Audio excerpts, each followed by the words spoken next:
everyone. How are you doing today? I hope you're all doing well. My name is Dr. Yabo Webzo. I'm an author, blogger, I'm a physician entrepreneur, conference host. I'm also a life coach for women. And I'm coming on today to tell you a story. Yeah, I haven't told you stories lately. So, well, it's kind of like a story. So my daughter, my 16-year-old daughter, came up to me yesterday hurriedly. She'd been looking for a video that we took a few years ago at a concert that she went to. I think she wanted to post something online, and she'd been looking for the video. She'd searched on my phone, on my laptop. She couldn't find the video, so I think she just started looking at old pictures and videos. And I had walked upstairs and I was in my bathroom, and she ran up to me and said, "Mom, can you believe how life is? Do you know, can you believe this?" And I'm like, what? Okay, I knew she had a story. She's a storyteller too, like me. So she came up and she started talking, and she said that, "Can you believe that I was looking at pictures we took when I was 7 years old when we were in Disneyland on the West Coast? And can you believe that we were sitting on a train and there was this family right beside us?" And I said, "Okay, yeah. Okay, there was a family beside us." And she was like, "Can you believe it was my friend's family that I hadn't met at the time? And I got to meet her after a while." So she was 7 then, so that was 9 years ago. And then 6 years after that, she got to meet this girl at summer camp, and they've been friends, kind of friends since then. So I'm like, oh wow, that is an interesting story. That does show that we're all connected somehow, and somehow we do cross paths before we even know. And I thought to myself, and I'm a ponderer, and I like to think about things, and from my pondering mindset. And after her excitement and she left, she ran downstairs to her stepdad, my husband, to tell him the story too.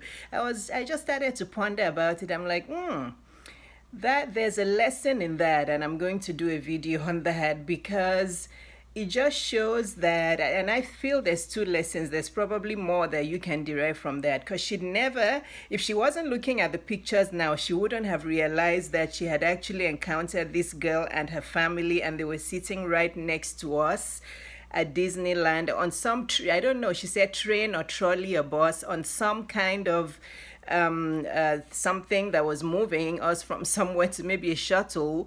And then she realized, oh God, I didn't even know her. Oh my goodness, I didn't even know her then. And I met her 6 years after. So the two lessons that I derive from that is that people, not just women, and so I'm talking to everybody now. And I thought to myself, you know what?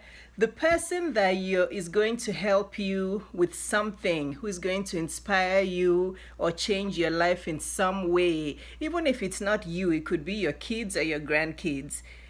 You may have actually met that person in passing years before, and then they'll come up years after to come and inspire or help you or bless your life in some way. You may have been that close to them, inches away. That's the first lesson for me, that we're so connected and we don't even know it. And then number two for me is just the biggest lesson, that you never know. Like, again, if you are following me, you know that this is kind of my mindset and how I think, that you honestly don't know who God is going to bring into your life at any point in time. And I always think about my generations, because that's how my parents thought.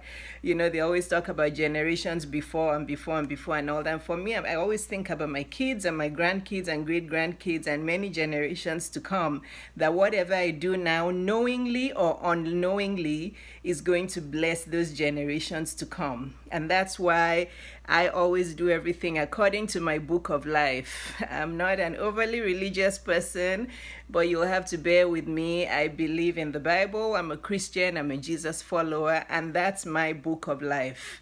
And everything that I do, that I talk about, that I post is based on my book of life. So for me, the first lesson is, we all may have encountered at some point or the other. So, in fact, the person you're going to marry, you may have met him years before and you didn't even know who he was or who she was. You may not know. I may have met my husband now in London, and I didn't know because he grew up and lived in London all the times that I lived there for 5 years, and it's all the years that we went on summer holidays to London. I may have actually encountered him and I didn't even know it was him. And then the second most important lesson is that, can you imagine that what if you were, I don't want to use the word well behaved because that's too, what if you were not acting right? Or what if you were, I guess, misbehaving? That's all that can come to me. But you guys get what I'm trying to say. What if when you did meet that person who's meant to be your friend or your partner or your colleague or somebody who helps you out somehow, what if you were acting out or just being crazy when you met them? And they would remember you. It's funny, if let's use the example of my daughter. If when she met her friend, she was acting crazy or being disrespectful to me or cursing at me, or of course, she doesn't do that, but I'm just saying, if the people beside us would have remembered her, but we were all just sitting down quietly. Nobody remembered anyone. In fact, I'm sure if she now shows this picture to this girl, she's going to say, what? So we already met, and then 6 years after we actually met. So that's why I always say that you never know. You never know.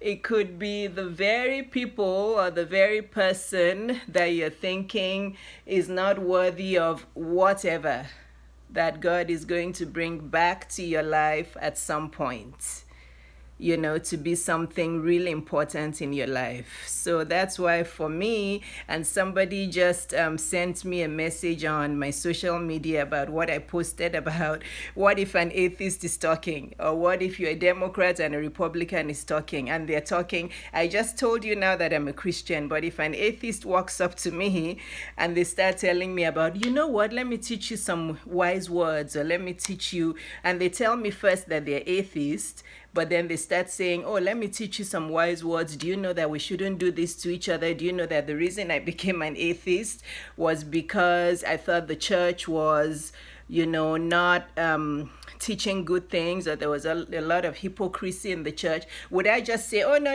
I'm a Jesus follower, don't talk, I don't want to hear? No, that's not me.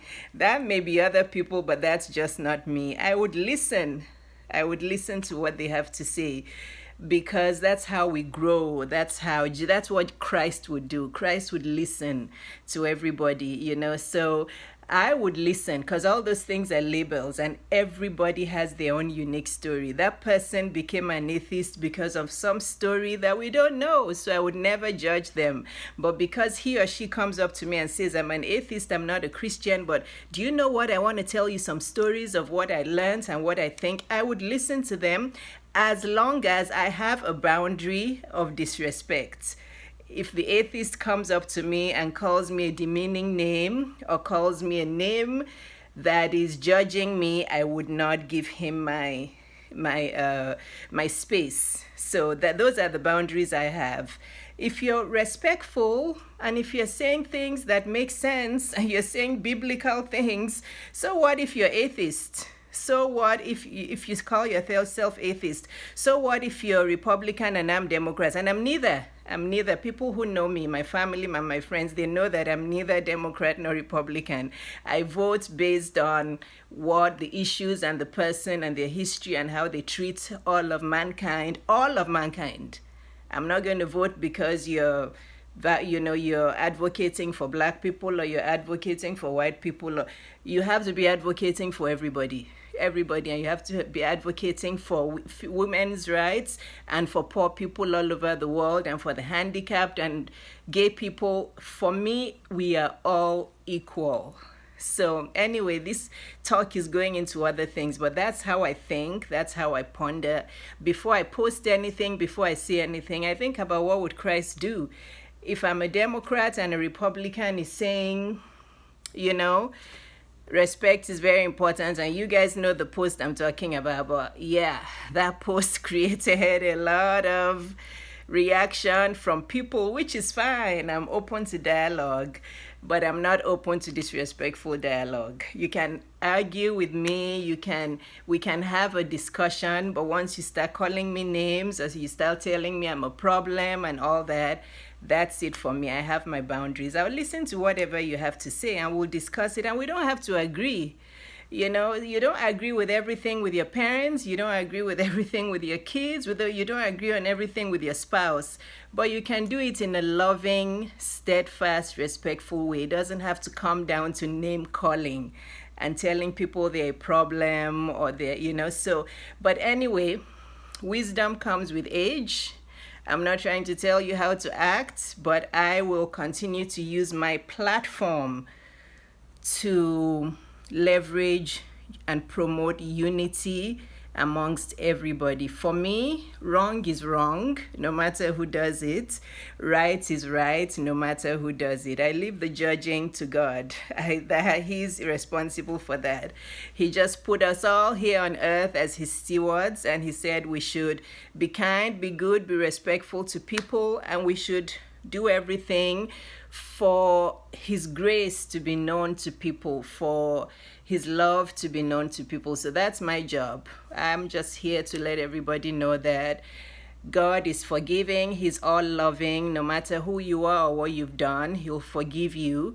And that's why there's something called forgiveness. Because otherwise, if we could all erase everything that has happened in our past, imagine if we could go back and erase all the hurts that has happened in our past, then there won't be any point for forgiveness. But forgiveness comes up in the Bible so many times, and that's because God knows that as humans, we are going to keep on carrying hurts around and reciting it. So at some point for me, what has happened in the past has to be left in the past at some point. That's for me. If you want peace in your life, if you don't want to be somebody who's emotional about everything, emotional intelligence is a wonderful kind of philosophy. It is, because it's very easy to let things go. People always say I get simplistic about things. That's because, life is actually pretty simple. We as humans just make it complicated. And you can accuse me of being too simplistic about things, because I try to simplify my life and I try to simplify my philosophies. I just try to, and that's what I tell my kids, that wrong is wrong and right is right. If you're doing something wrong because somebody had wronged you before, and then you want to prove a point that they had wronged you and wronged so many people and wronged generations, and then you now want to start doing things that are wrong, it's not going to solve any problem. It's not going to solve any problem. Wrongs have to be replaced with right. Hate has to be replaced with love. It doesn't, like Oprah Winfrey said, it doesn't matter what your mama did, what your papa did, what your grandpa did. You are responsible for your life. Is that a simplistic quote? Yeah, it's simplistic, but it's true. So you can say it over and over about how you've been wronged and you've been wronged. At some point, you have to let go of hurt and you have to forgive, because that's what God said we should do.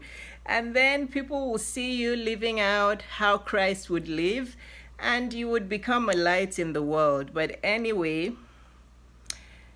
that's what I wanted to come on today to talk about.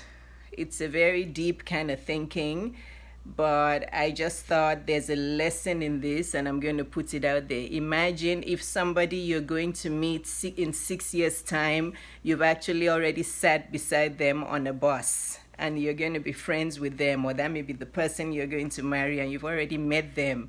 And imagine if you were acting a mess, or whatever it is you were doing that day. Then that person would remind you, what you did that day, and that's just, we spoil our own blessings before they even come. We spoil them before we come, because we are carrying hurt and lack of forgiveness around and all of that, and we just want revenge. He wronged me, so why should I? Who is he to say this when he's part of the people who wronged me?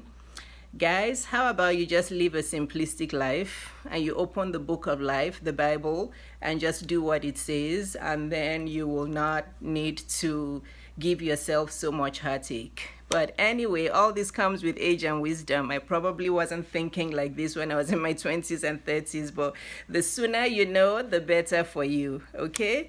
So that's all I wanted to come on to say. I hope you enjoyed the story and the lessons. I will see you soon. Thanks for watching. God bless.